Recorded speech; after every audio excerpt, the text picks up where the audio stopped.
Meus amigos, este é o projeto Mérito Digital Apresenta, uma parceria com o Centro Acadêmico de Direito da Universidade Selma, e que ouvirá hoje o magistrado Alexandre Abreu, falando principalmente sobre tendências de funcionamento do Judiciário.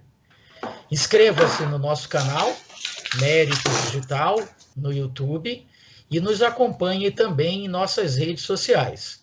Procure por Mérito Digital Oficial. Doutor Alexandre, é um privilégio tê-lo conosco mais uma vez aqui nesse projeto. Eu, inclusive, por isso, nem vou pedir que o senhor faça aquela explanação inicial que normalmente eu peço sobre a carreira, para servir de estímulo para os nossos alunos, que o senhor já fez isso na primeira oportunidade que participou.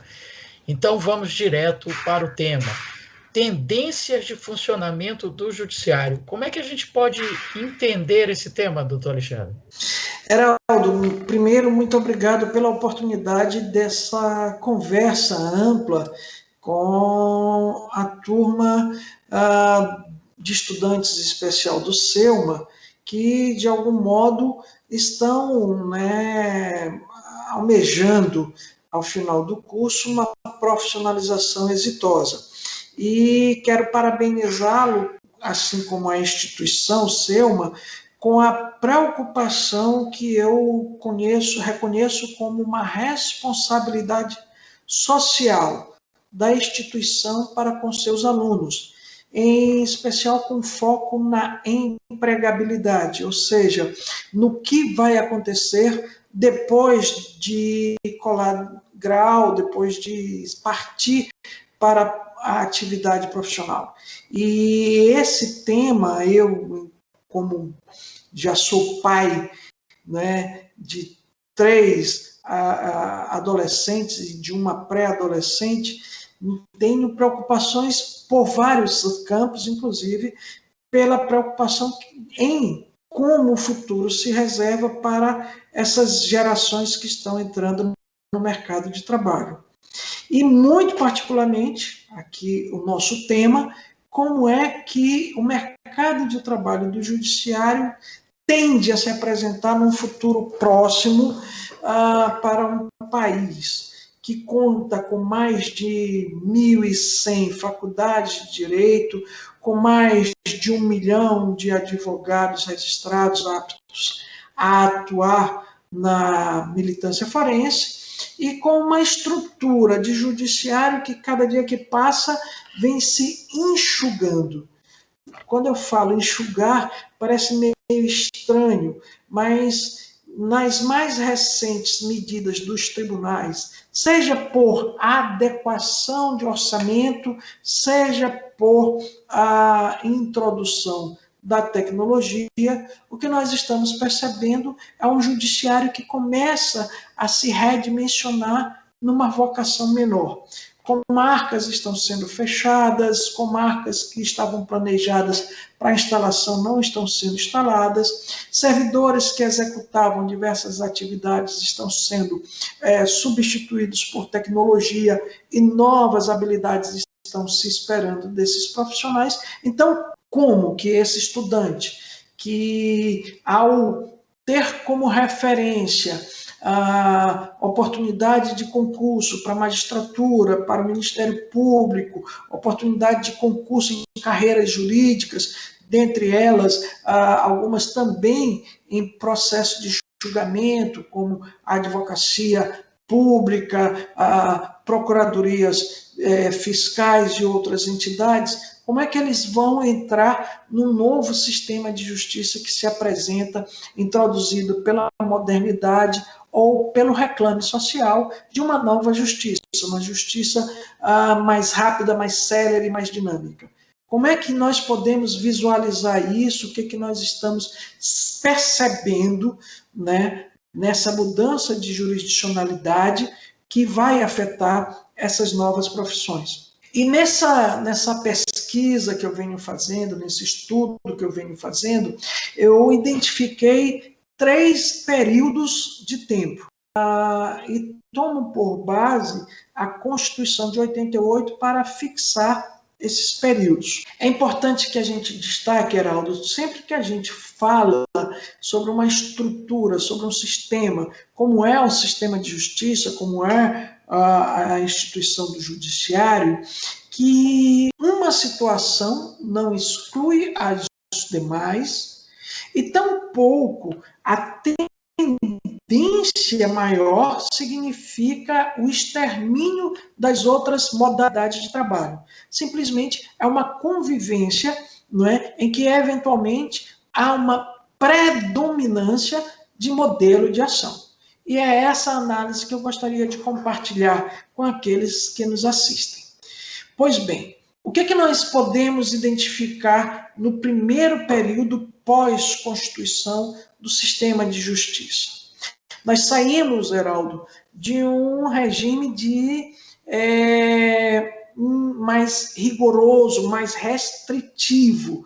Nós saímos de um regime que, só para a gente ter ideia do que significava essa restrição, o regime militar estabelecia, dentre suas modalidades de atuação sob seu domínio, uma distinção das questões públicas. Por exemplo, no regime militar, se tinha uma solicitação administrativa junto ao órgão público, deveria esgotar esses recursos para só depois buscar a solução judicial. E com um detalhe, quando você buscasse a solução judicial de um recurso administrativo analisado dentro de um órgão público, e aqui na grande maioria federal, com servidores nomeados e indicados pelo Poder Executivo, ou seja, sob uma orientação hegemônica do Executivo, você saía dali e ia não para um juiz concursado, com a autonomia de independência funcional, mas sim para um tribunal de justiça que, à época antecedente à Constituição de 88, tinha, dentre os seus membros, os nomeados pelos governadores. Havia, efetivamente, uma restrição de acesso ao que era chamado de uma justiça autônoma, justiça mais independente. Não que julgadores dos processos administrativos, em primeiro ou segundo grau, ou membros do tribunal, atuassem com algum grau de injustiça. Não é essa a questão. A questão era que, naquele momento, a concentração do acesso à defesa de direitos estava muito submetida a uma pressão, a uma interferência, a um movimento do Poder Executivo sobre esses órgãos decisórios, seja na esfera administrativa, seja na esfera judicial, aqui reconhecido como o Tribunal de Justiça, na época com composição, com forte intervenção dos governadores, que por sua vez, já eram submetidos a uma forte intervenção do presidente da República na época do regime militar. Então, antes da Constituição de 88, uma reserva extrema de acesso, uma reserva extrema de possibilidades de defesa dos direitos. Quando assumem os constituintes para elaborar essa nova Carta Constitucional, a grande preocupação deles foi justamente romper essa reserva, romper essas barreiras e criar uma estrutura de judiciário, primeiro, com forte independência, e por isso algumas questões que são tomadas como privilégio, que em verdade são as garantias dessa independência do judiciário, e por conta disso, não é, um judiciário com porta aberta à sociedade.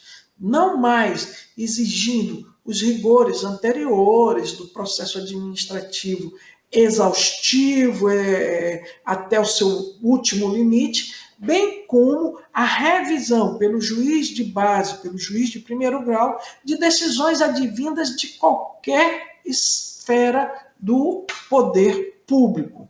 Então, nós revertemos isso com foco, e olhe bem, com foco numa sociedade de 1988, com um índice de acesso a bens de consumo bastante limitado.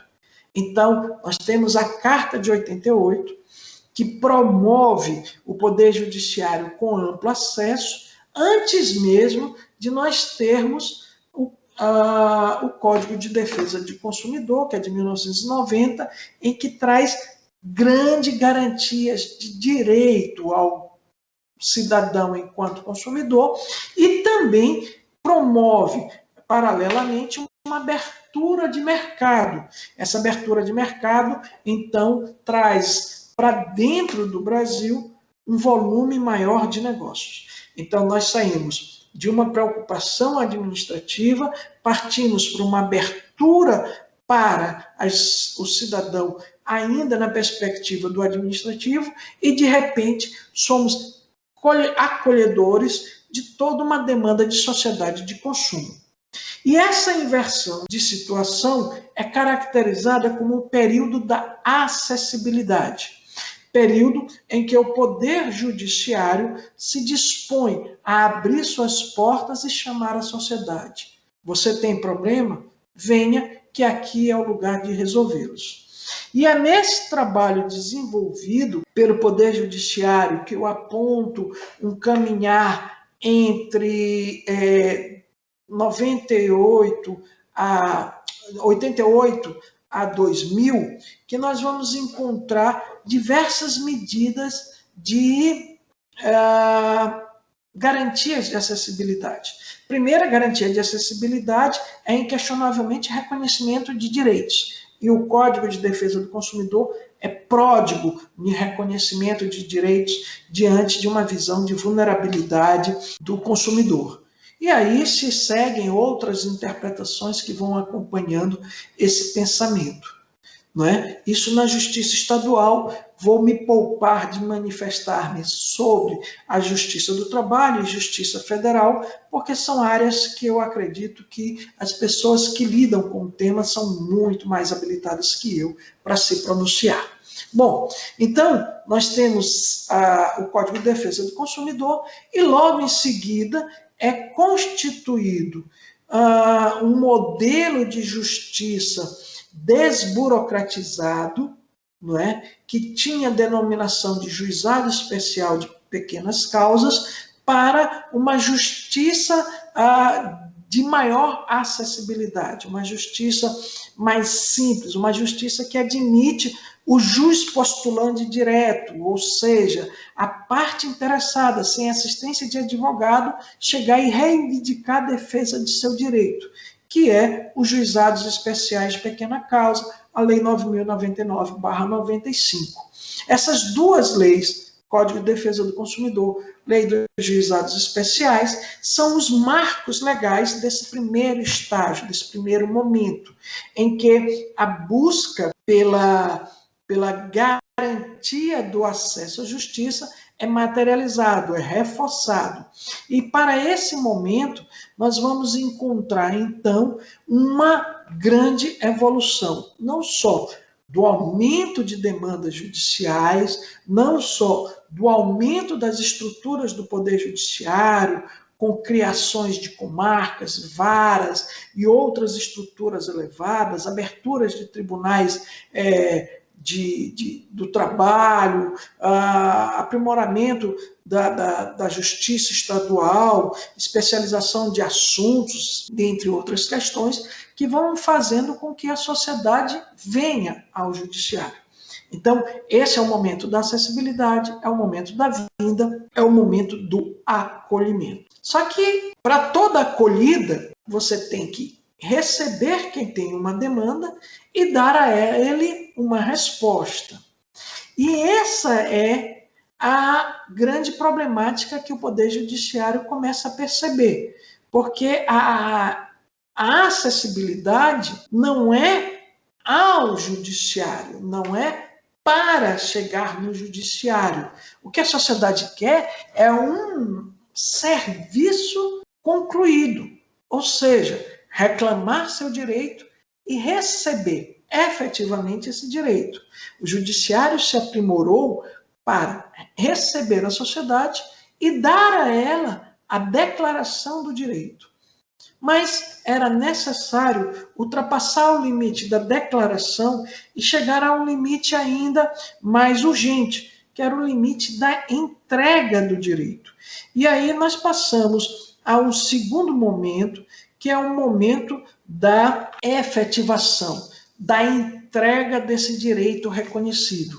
E aí nós vamos encontrar algumas alterações do Código de Processo Civil de 73, com a entrada de tutela antecipada, tutela específica, com a garantia da execução provisória do direito, ou seja, a justiça, o sistema de justiça passa a perceber que não é só abrir a porta e receber, mas é necessário também entregar o direito efetivamente reconhecido. E aí eu chego a um período entre 2000 e 2010, em que o foco desse momento é justamente essa questão de efetividade, de efetivação do direito, não é? Então, nesse momento, a gente encontra, fora a parte da alteração legal, alguns movimentos do judiciário, como a inserção da penhora online em contas bancárias, da busca de identificação de patrimônios por pesquisas em cartórios, bloqueio de veículos e outras medidas que são implementadas para assegurar aquele que veio à justiça a efetiva entrega do direito. Passamos, então, para uma nova fase. O que aconteceu? Nós chamamos a sociedade. Nós estávamos começando a garantir que ela recebesse seu direito. Mas só que nós começamos a perceber que o que estava acontecendo era uma certa, digamos assim, um certo equívoco qualitativo do trabalho do judiciário. Que equívoco é esse? Quando a gente fala em demandas de consumo, que chega a ser um volume significativo de demandas dentro do Poder Judiciário, de entrada e saída razoavelmente rápida, o que nós percebemos é que a gente tinha soluções individualizadas. Nós trabalhávamos oferecendo a solução do problema apenas daqueles que vinham à justiça. E essa solução individualizada se mostrava ineficiente porque um universo de pessoas eventualmente prejudicadas por algum ato de fornecedores de serviços, indústrias, e aqui a gente entra também nas demandas de interesse coletivo em relação ao poder público, como educação, saúde, transporte, não estavam sendo devidamente tratadas pelo judiciário por conta da concentração de atenção nas múltiplas ações individualizadas. Na verdade, nas milhares de ações individualizadas, nos milhões de ações individualizadas.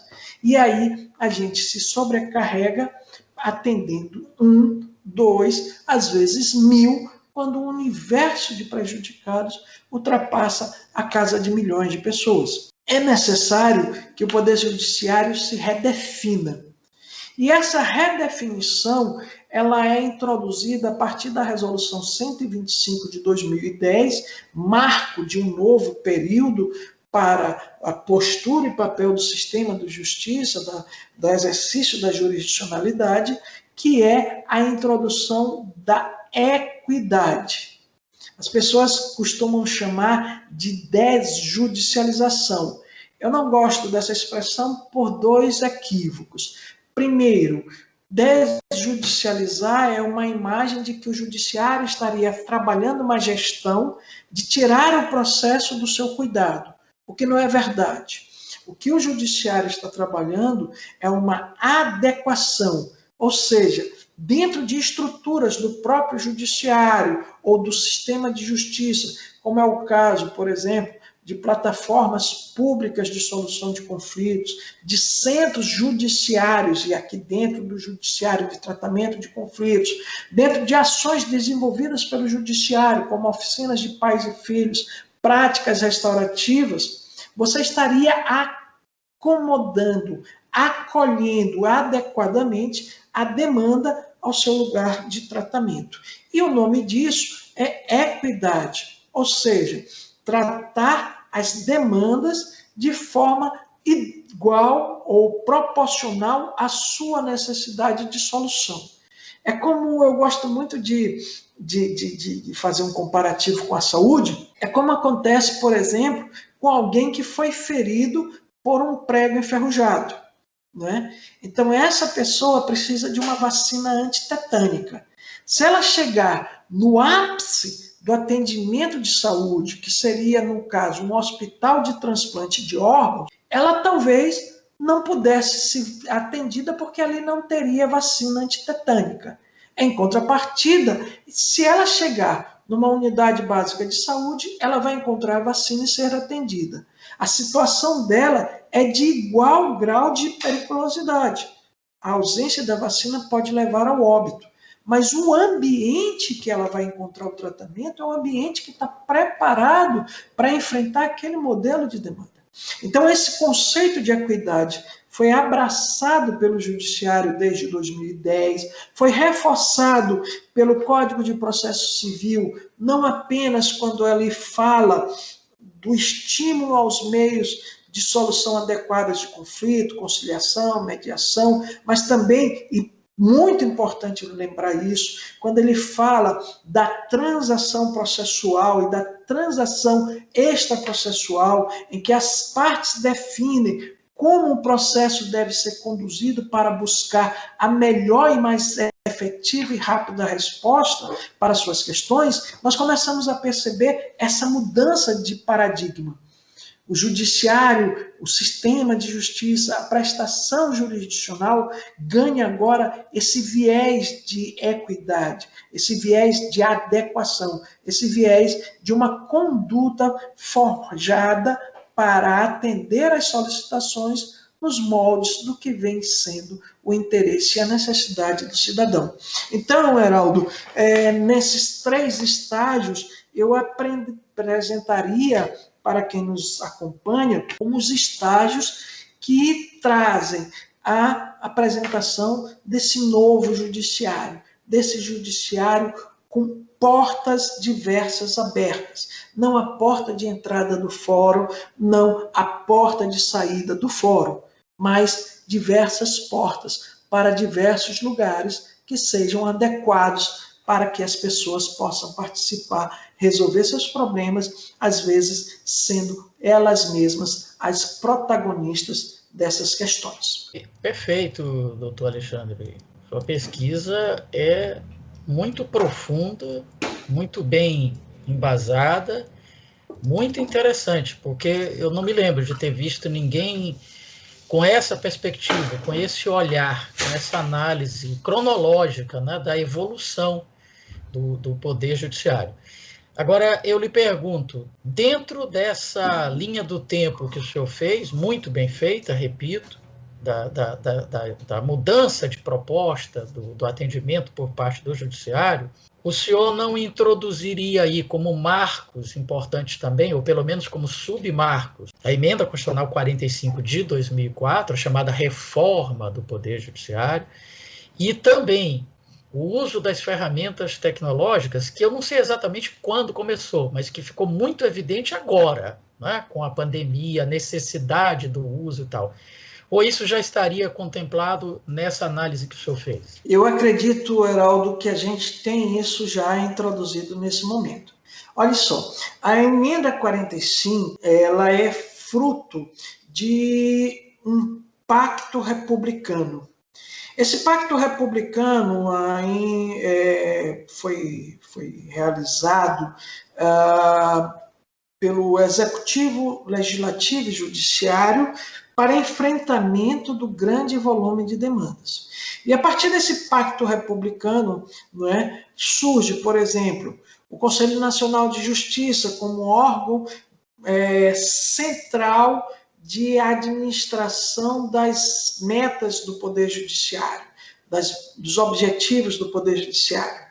Ele trouxe a introdução no CPC de 73 dessas medidas de garantia de execução.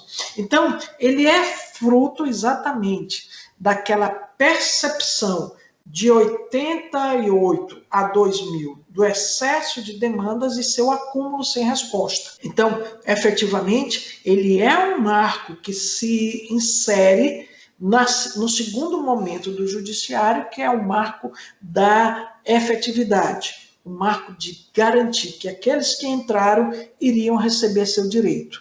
Esse marco está dentro do primeiro pacto, o pacto de 2004. Já vamos assistir em 2009 um segundo pacto.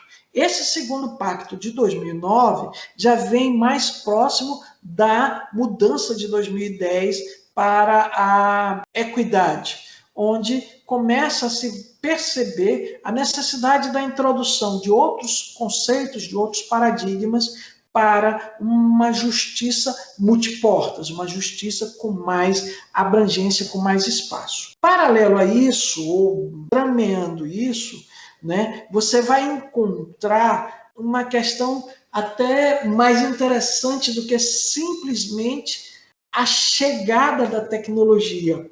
A tecnologia, ela mudou de patamar de uma forma bastante interessante, Heraldo. A tecnologia, ela se tornou barata. E isso faz toda a diferença do mundo. Por quê? Porque de longas datas, nós já ouvíamos falar que grandes empresas detinham, através da tecnologia mais rudimentar que eventualmente eles tivessem, e vamos imaginar aí uma planilha de Excel, eles detinham aquilo que se chamava de predição, ou seja, a capacidade de antecipar julgamentos. Então, eles tinham mapeado grandes empresas, e aqui são bancos, aqui são telefonias, distribuidoras de energia. Empresas organizadas têm isso e eu acho que isso não tem nada de errado. Ao contrário, eu acho que isso faz parte da gestão da empresa. Tá? Tem esse sistema de estudo de predição. E esse estudo de predição estimulava a empresa a definir se ela investia até mesmo em campanhas públicas para desmistificar ideias que levavam elas a ter condenação mais elevada. Então a gente pensa que isso tem efeito apenas em dizer se tem ou não acordo na sala de audiência. Não. Ao contrário, ter ou não ter acordo na sala de audiência talvez seja o menor dos impactos desse levantamento. Nós tínhamos empresas desenvolvendo campanhas publicitárias ou mesmo mudando posturas para justamente associar a sua imagem a uma condição que modificasse a visão, que levasse elas a algumas condenações mais elevadas. Ocorre que, como eu disse, a tecnologia ficou barata. Antigamente você precisava de elevadas estruturas para ter um sistema de comunicação, informação, de coleta de dados, de indicação de conduta para tomar decisões. Hoje eu consigo desenvolver um sistema que eu, andando pelo aeroporto com meu celular ou um tablet, eu identifico um público inquietado porque perdeu o voo, porque o voo foi cancelado ou qualquer coisa parecida. De lá mesmo, eu fotografo os documentos de identidade delas, boto elas para assinar no tablet uma procuração e dali mesmo já começo a ingressar com ações de indenização contra empresas de aviação. Então, a tecnologia que antes estava a serviço de contestantes de grande recurso financeiro passou a estar disponível para solicitantes, eventualmente pessoas simples que apenas tinham comprado passagem até parcelada porque não tinha recursos maiores para entrar na defesa de um direito. e ela nem sai do aeroporto para procurar um advogado. O advogado está lá procurando por ela. Aquilo que a gente ouvia falar do DPVAT, que as pessoas iam com uma procuração física para assinar, hoje já não precisa de procuração física. A tecnologia me permite promover essas questões, inclusive utilizando o recurso do domicílio do autor. Então, eu posso atender 100, 200 pessoas que perderam um voo e entrar com processos em favor dela no domicílio dela, estejam elas residindo aonde estiverem.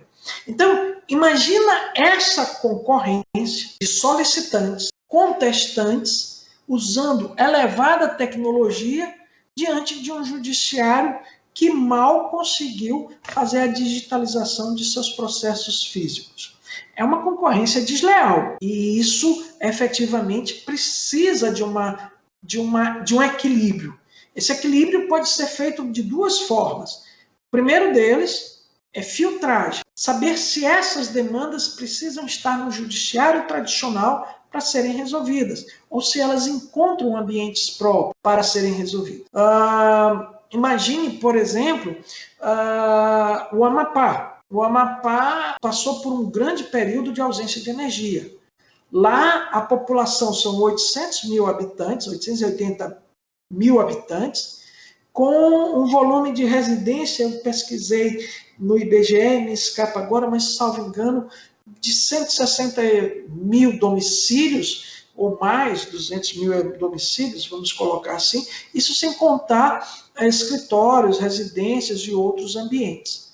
Imagina todo mundo que foi vitimado por esse problema de energia ingressando em juízo a um só tempo. E eu posso dizer para você com muita tranquilidade, hoje nós temos sistemas que permitem que o escritório de advocacia autorize que a parte preencha os dados e, a partir do preenchimento de dados, demandas em série são produzidas por um só escritório, atendendo essas 120, 200 mil pessoas. Do outro lado, um contestante com igual tecnologia, retornando essas 200 mil ações. E no meio disso, um judiciário que não teria como enfrentar isso. Precisamos ter racionalidade de que um novo judiciário, o judiciário que se apresenta para a modernidade, não é mais aquele que só tem uma porta, ainda que tenha desenvolvido mecanismos para assegurar a saída. Ele não vai conseguir dar vazão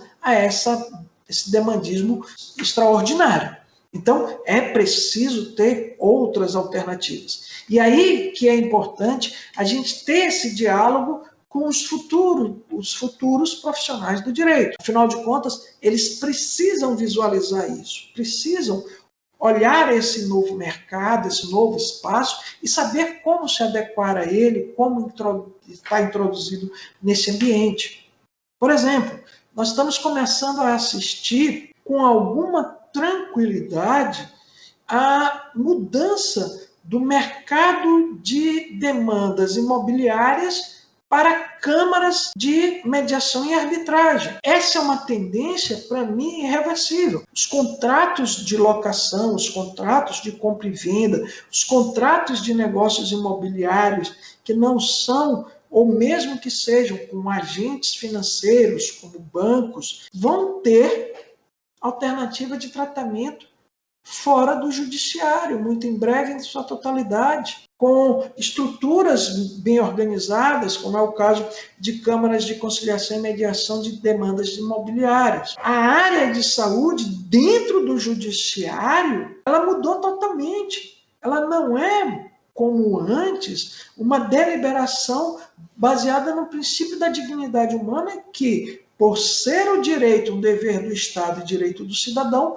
todo direito seria atendido. Então, nós já começamos a introduzir nas demandas de saúde dentro do judiciário questões de ordem técnica, como é o caso da medicina baseada em evidência, como é o caso da identificação da capacidade de sustentação dos valores dos produtos a serem adotados, como é o caso do reconhecimento da validação dos produtos pelos órgãos de fiscalização, Anvisa, Conitec e outros mais. Então, nós trouxemos para uma decisão jurídica uma estruturação técnica de tal monta que praticamente o juiz chega a uma posição de quase dizer, olha, o técnico falou isso e é isso. E assim, a gente até de algum modo tira do juiz a carga de questionar a tecnicidade da demanda de saúde. É um dos pesos maiores que tem para nós, por exemplo, é ver uma criança com um grau de qualidade de vida comprometida, sofrendo limitações físicas e dores, e de outro lado tem um remédio de 9 milhões de reais. Como lidar com isso, como conviver com esses dramas, não é para o juiz nada agradável. Ter um embasamento técnico suficiente que nos permita decidir com relação a isso, sem emocionalidade, é garantia para quem vem à justiça, é garantia para quem decide a demanda e é para a sociedade, em última análise, uma garantia de segurança jurídica. Então, a gente está vendo as introduções das mudanças, tecnologia, a mudança do comportamento social, tudo isso está sendo trazido para a gente de um jeito assim fantástico. Só sobre tecnologia, o que eu tenho acompanhado aí é de outro mundo. Recentemente, eu vi uma plataforma australiana, o nome dela é Amica, quem quiser pesquisar na internet vai encontrar, em que ela tem o seguinte perfil. Ela disponibiliza um formulário para alguém que tem interesse em divorciar-se. Ele preenche o formulário, dando informação da situação de casamento, da constituição de patrimônio, das rendas do casal, da filiação e tudo mais. E a máquina devolve para ele com uma proposta de conteúdo de divórcio, baseado em jurisprudência, legislação, né, e peculiaridades próprias da convivência do casal não, dos divorcianos, aonde quer que eles residam. Então, por exemplo, no Brasil eles pensam assim, mas ela que está nos Estados Unidos pensa assim. Então, a máquina já traz essa proposta. Se o solicitante do divórcio concorda com a proposta, a própria máquina entra em contato com a outra parte para apresentar essa proposta, esclarecer os fundamentos dessa proposta, e se a outra parte manifestar aceitação, a máquina encaminha o pedido para quem de direito apreciar e decidir esse processo. Essa novidade é uma porta aberta para milhares de questões. Imagine quantas demandas, e o Tribunal de Justiça do Maranhão já oferece isso, quantas demandas de dívida poderiam ser resolvidas apenas com a abertura do diálogo e oportunidade de negociação. Nós temos o nosso balcão de renegociação digital no site do Tribunal de Justiça com essa finalidade, em que, de um lado, o Tribunal de Justiça exige que a empresa participante faça uma redução de valor de 30%, e, de outro, oferece para o devedor a possibilidade de pagamento com parcelas em cartão de crédito. Claro que, como é um serviço terceirizado, a empresa que oferece esse serviço lança dentro das parcelas de cartão de crédito os seus correspondentes remuneratórios. O que acontece é que nós esperamos que haja um equilíbrio entre o abatimento e a forma de pagamento para que se aproxime da capacidade do devedor. Mas o certo é que essas são as nossas realidades. É importante que o futuro profissional do direito, ou mesmo o profissional do direito em atividade, reconheça essas variações de tendências para que possa definir suas metas profissionais, seu destino e investimento profissional. E essa mensagem final aí é que é o grande recado que o senhor está dando para os bons entendedores. Está muito claro isso. Doutor Alexandre, o senhor acha que cada vez mais o Poder Judiciário deve focar nas demandas coletivas e as demandas individuais devem ser vascularizadas, pulverizadas para outros mecanismos? Isso é uma tendência também? Sim, é uma tendência. Deixa eu te explicar por quê. Olha só, a pulverização dentro do judiciário inibe que a gente saiba até qual é a intensidade do prejuízo sofrido pelo, imaginemos, consumidor ou usuário de serviço público. Olha só, eu não sei quantas pessoas estão com dificuldades para receber determinado medicamento. E por não saber quantas são, por mais que eu dê decisões garantindo quem veio à justiça, eu perco de definir a implantação de uma política para a compra do medicamento e atender a todos que dele necessitam. A atuação judicial individualizada é um atentado contra toda uma sociedade vitimada pela má execução de um serviço. Se eu não tenho tempo, por conta do volume de processos que eu tenho, de investigar essa deficiência da atuação do poder público ou das empresas, eu vou continuar sempre tendo os mesmos problemas. Má qualidade de internet.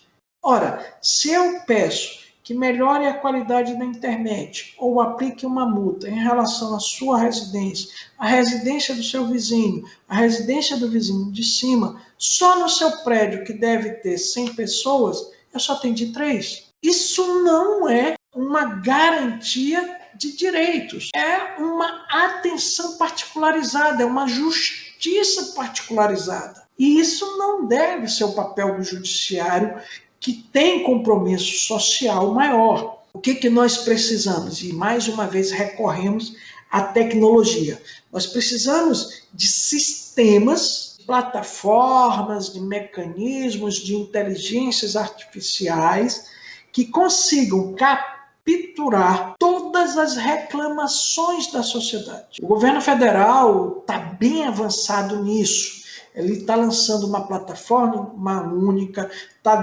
colocando 90% dos seus serviços por mecanismo digital, de modo que vai ser possível monitorar o que as pessoas estão reivindicando, com uma forma mais, digamos assim, abrangente. E a partir dessa identificação, tomar condutas próprias. Nós temos uma plataforma, a consumidor.gov.br, que tem 800 empresas, mais de 1 milhão de pessoas cadastradas, e é uma referência razoável. E explico por que razoável. A plataforma consumidor.gov, assim como o Poder Judiciário, em especial os juizados especiais, elas têm um público entre as pessoas com algum grau de poder aquisitivo, de renda, de recursos, de conhecimento, que faz com que elas sejam continuamente demandantes desse serviço. Se eu usar eles como referência, eu vou ter uma referência de um público restrito dentro da sociedade. Então eu preciso ampliar o meu ambiente, meu público. Eu preciso ter dentro das minhas referências, dos meus bancos de dados, trazer para dentro deles variação, uma representatividade maior das diferentes classes sociais, dos diferentes ambientes sociais. Essa é outra questão que também precisa ser acentuada. Uma das coisas, um dos trabalhos que mais me alegra, um dos trabalhos que mais me alegra dentro do judiciário é justamente o trabalho da itinerância, aquilo que nós chamamos de busca ativa, quando a gente sai para fazer serviços na comunidade.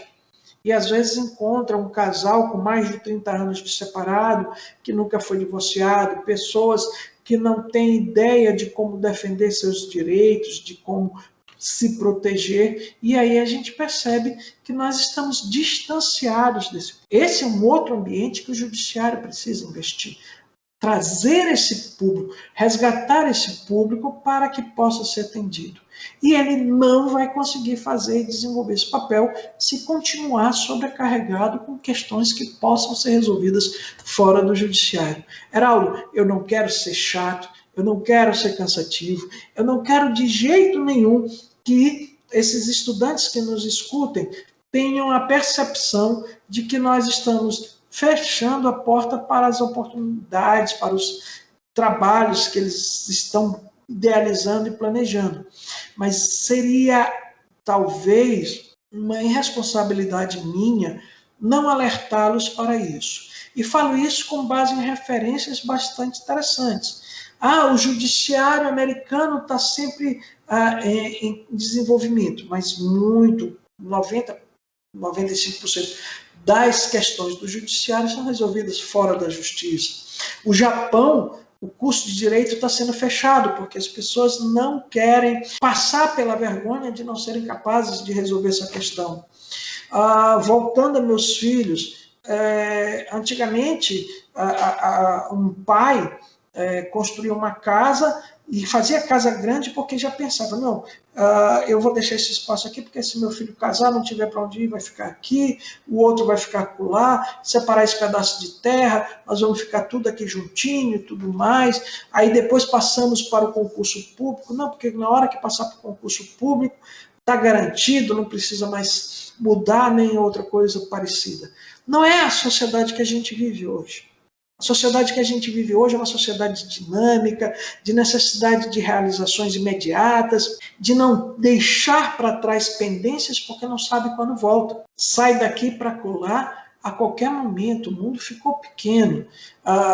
Hoje, com o sistema de home office, pessoas que migraram para cidades grandes, intoxicaram o ambiente de uma cidade com maior recurso, estão conseguindo voltar para cidades pequenas. Então, imagina essas pessoas que têm essa mobilidade, que podem escolher viver aqui ou fora, se vão ficar parados esperando a solução de um processo judicial que não anda. Elas querem seguir adiante. E o serviço que elas querem tem que oferecer isso. O que a gente está assistindo, uma grande migração de profissionais de direito para a tecnologia.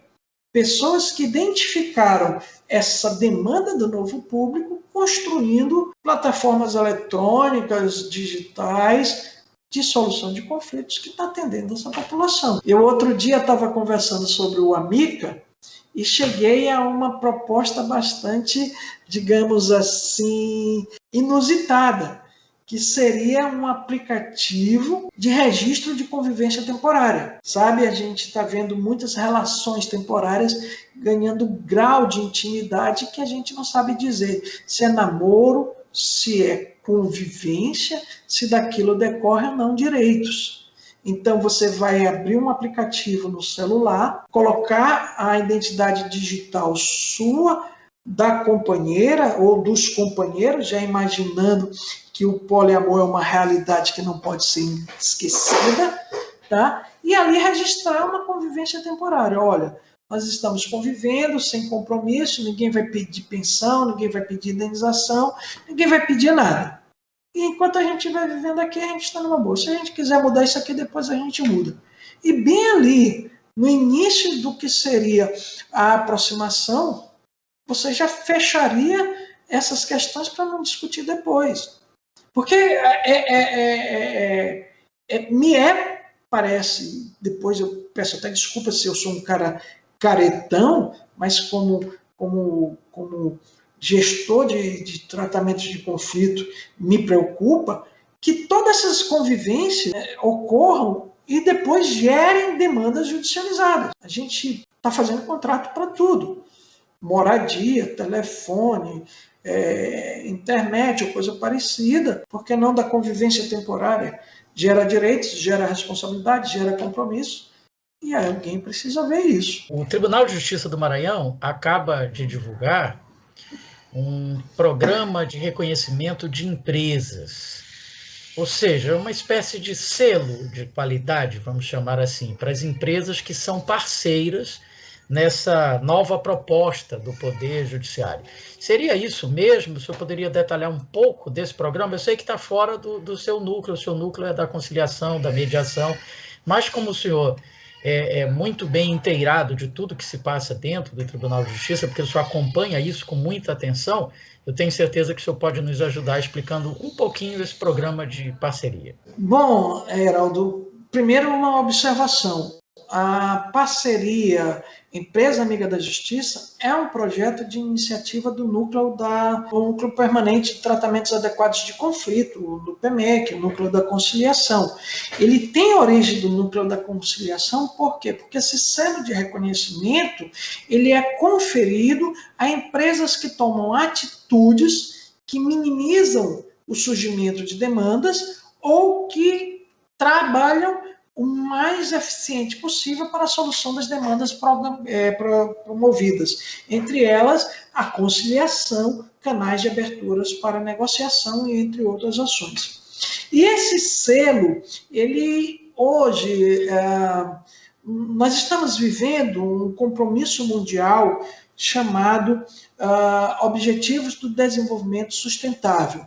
Esses objetivos do desenvolvimento sustentável são 7 objetivos fixados pelas diversas nações do mundo, conduzida pela ONU, entre elas garantia de combate à fome, garantia de combate à violência, garantia de combate à corrupção, respeito à democracia, à liberdade, ao meio ambiente ecologicamente sustentável. Tem um momento que fala, a 16ª, sobre a justiça, acesso à justiça, proteção contra violações de direitos humanos, tortura, agressões à mulher, proteção à criança, ao idoso. Mas o último, e esse é que é interessante, talvez ele seja o último dos objetivos do desenvolvimento sustentável, é o objetivo da formação de parceria. Ficou já inquestionável que não tem como os órgãos responsáveis por algumas ações chegarem a desenvolvê-las de forma isolada. Você não vai conseguir sozinho enfrentar diversos desafios que estão à sua frente. Por exemplo, o desafio de enfrentar o volume de demandas. Se você não contar com parceria.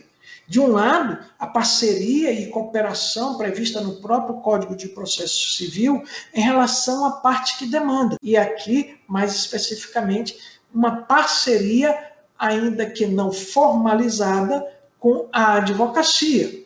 Nós esperamos e contamos com essa ação colaborativa, com essa ação de boa-fé da advocacia, para que sejam propostas demandas legítimas e com a devida capacidade de demonstração dos direitos questionados. Mas, de outro lado, como nós temos grande concentração de demandantes, nós podemos focar neles uma parceria para melhor resolver as questões.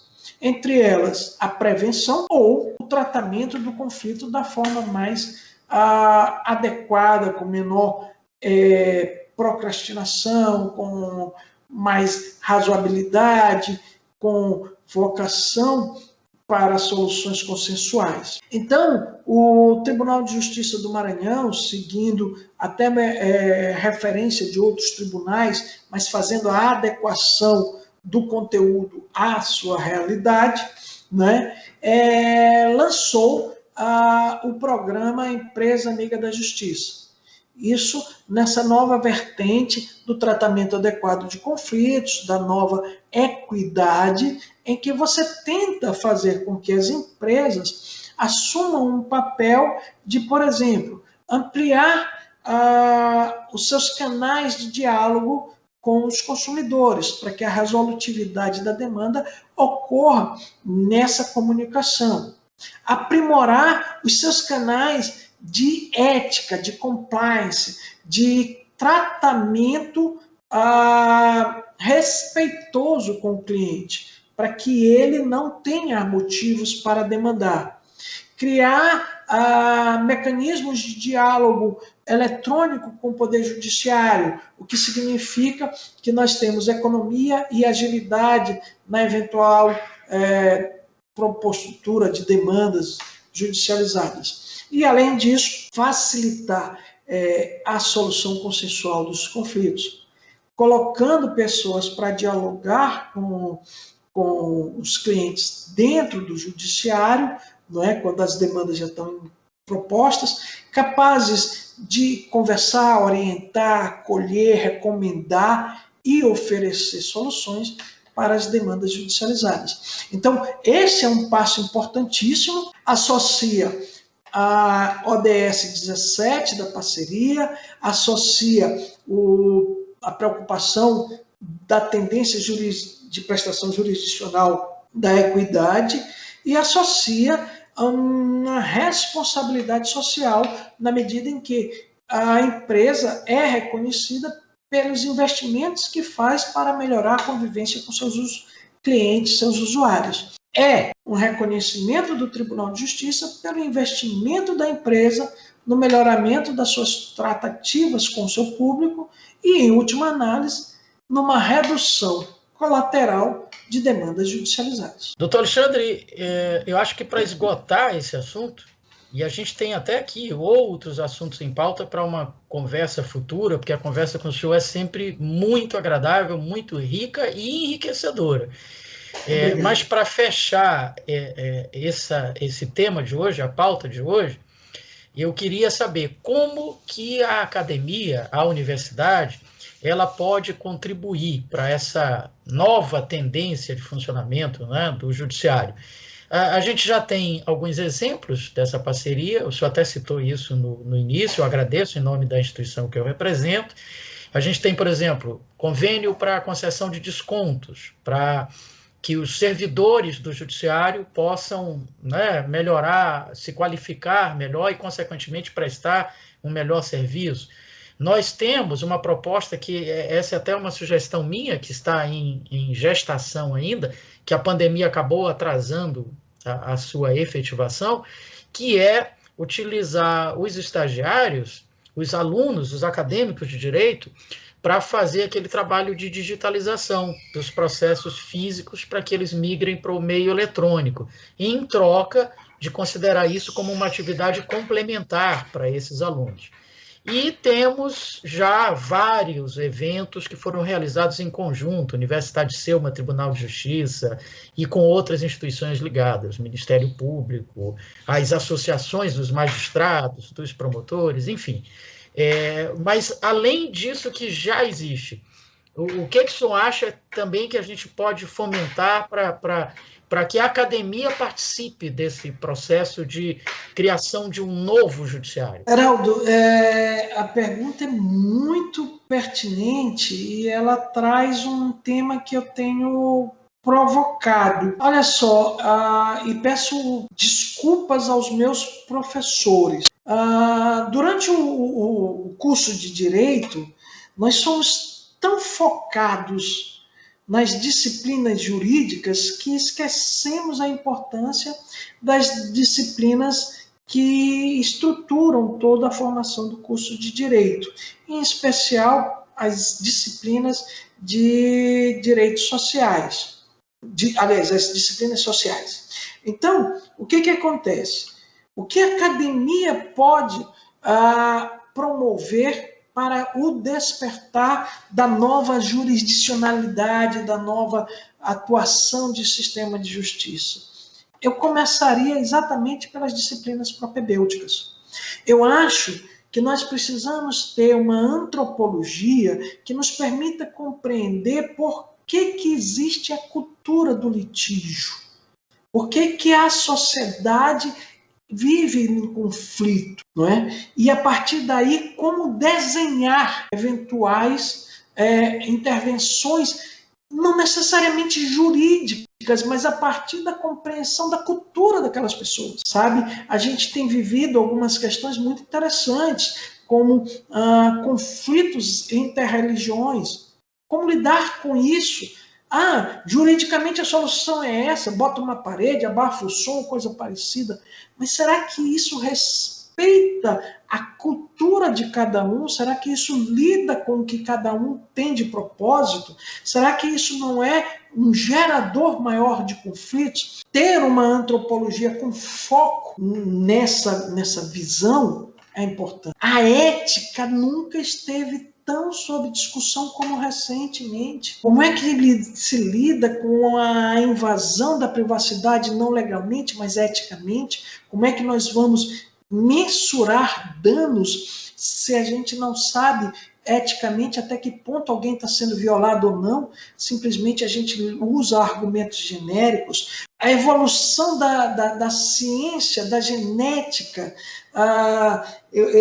Outro dia eu vi um comentário bastante interessante. Antigamente, placenta era um resto orgânico a ser descartado. Hoje é uma matriz genética de alta valoração. Então, como a gente lida com isso? Ou seja, aquilo que a mãe achava que poderia ser descartado pode se transformar em um produto para uma clonagem humana? Qual é a autonomia que essa mãe teve de decidir sobre o aproveitamento daquele material orgânico que ela produziu? Como a gente vai discutir situações como a gente assiste no filme Gattaca, que eu recomendo a todos que nos assistem, que fala sobre adequações da genética humana? Como é que nós vamos conviver com o envolvimento biotecnológico sugerido por Harari em 21 lições para o século XXI, que é uma outra indicação literária fantástica. Basta ler, por exemplo, a Sandel, O que o dinheiro não pode comprar, para você se colocar numa questão filosófica bastante importante. A academia pode, em primeiro momento, refletir sobre as disciplinas propedêuticas. Como é que elas devem ter foco para preparar multidisciplinarmente esse profissional de direito. Porque só conteúdo jurídico não vai ser suficiente para o profissional do futuro. O público quer um profissional empático, o público quer um profissional compreensivo, um público que é um profissional com habilidade de negociação, de diálogo, de conversa, e se ele não desenvolve essas questões, apenas se concentra em saber qual é o direito vigente naquela demanda e esquece o lado humano que está por trás disso, ele não vai ser o profissional que muita gente deseja. Então, essa é a primeira questão. A segunda questão, ainda dentro do ambiente acadêmico e que está sendo bastante prestigiado, e o Selma é exemplo disso, é compreender que a educação não se esgota com a formação. Eu acredito que atividades extracurriculares, as pós que são temáticas e aprofundam conteúdos ainda superficializados, são outros pontos bastante relevantes, que precisam ser amadurecidos, precisam ser estimulados. Oratória, a gente está desaprendendo a escrever por conta do WhatsApp. Quem recebe mensagem minha vai olhar uma coisa que é difícil de ver, que é pontuação. Minha escrita tem pontuação, né? Até porque eu recebo mensagem dos meus filhos e depois eu pergunto, é interrogação, exclamação ou ponto final? Eu não sei se ele está pedindo um socorro ou se ele está gritando de felicidade, sei lá, não tenho nem ideia se não tem pontuação, né? Mas nós estamos desaprendendo também a falar. A ideia de impor minha opinião sobre a sua me levou a gritar, me levou a intimidar, me levou a esquecer que eu preciso ter argumentos convincentes e utilizar argumentos ameaçadores. Isso não é qualificação. Essa é uma questão que a academia deve se inserir, deve se envolver, deve trabalhar. Nós precisamos rever muito bem isso. Não se trata apenas de ser um bom profissional do direito, mas se trata também de ser uma pessoa qualificada. Então, eu acho que a instituição, enquanto academia, pode desenvolver. No que se refere a ser uma parceira, né, da justiça, outras ações podem ser desenvolvidas. Eu já sei que vocês possuem canais de recepção de reclamações, eu não sei como é que elas são tratadas, mas imagino que deva ter esse projeto todo de tratamento de demandas. Uma outra questão que eu também já venho anunciando há algum tempo é que uma das maiores demandas promovidas pelo SELMA são ações de cobrança. Insisto, o uso do balcão de renegociação para o SELMA é um canal a mais. Não é um canal que exclui os outros, não exclui a judicialização, não exclui nenhuma demanda, mas é um canal a mais de solução. E eu acho que essa que é a característica da nova jurisdicionalidade. Versatilidade, flexibilidade, saber oferecer diversidade de opções, porque isso é o que busca a sociedade moderna. Então, essas são as considerações que eu traria para concluir essa conversa. Doutor Alexandre Abreu. Doutor Alexandre, muito grato mais uma vez pela sua participação conosco. Já fica aqui pré-agendado o seu retorno, porque tem aqui outros assuntos muito interessantes que eu gostaria de ouvi-lo a respeito, como o superendividamento, que é uma questão, já que o senhor falou aí da cobrança da Universidade Selma, o superendividamento, esse assunto extremamente importante agora, a proteção de dados, inclusive com a lei recentemente aprovada de proteção de dados e os reflexos disso no processo, no judiciário, enfim, muita coisa que eu tenho certeza que o senhor vai contribuir bastante para o debate, mas fica, então, para um outro momento em função do horário, e eu sei que o senhor tem sempre muitas tarefas a cumprir. Então, fica o nosso agradecimento mais uma vez e essa possibilidade do seu retorno, que eu tenho certeza que vai acontecer. Então, espaço para suas considerações finais. Heraldo, eu gostaria de agradecer a oportunidade. Com especial detalhe, eu não acredito que possa haver crescimento no monólogo.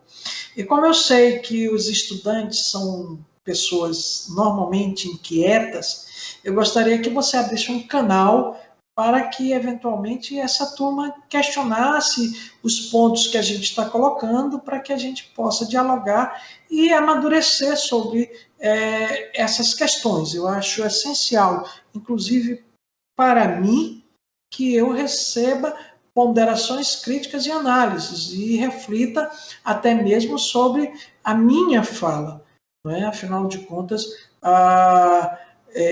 crescimento cultural se faz por novidades e não por pensamentos unidirecionados. Me interessa efetivamente isso.